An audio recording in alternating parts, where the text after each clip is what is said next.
Hello everybody, today I'm going to show you how to replace a UV light on iSpring system. In my case, I have a 7-stage. I modified it a little bit. As you can see, I added certain stuff. So you have the first, the second, the third filter. Then you have the membrane over here. Then because of the additional taste that the water had, I had to put like 2 more carbon filters is what you call them. I have the ICF 2512 hydrant Nix, I think is what it is. So then I added a little bit of a gauge here to where I can measure what's the level of the water. Pretty standard stuff.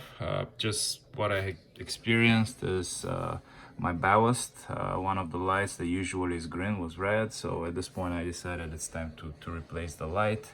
I wasn't sure what exactly needs to be done, so I bought the light. It was like 30 or 35 bucks on Amazon.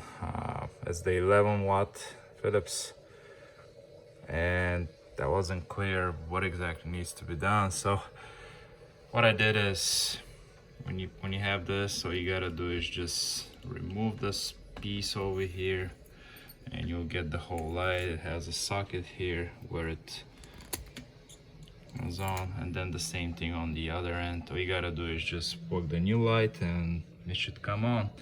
If you have any issues, it could be your ballast that's not doing well.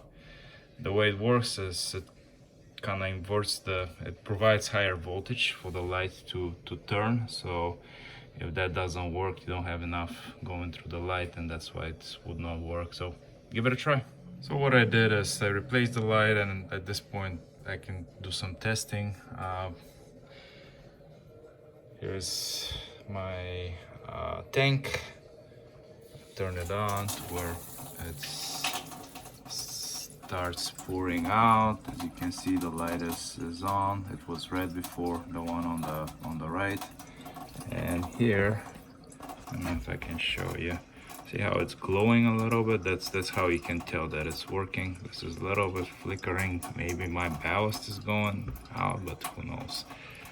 But so far this is acceptable, so I think this is good.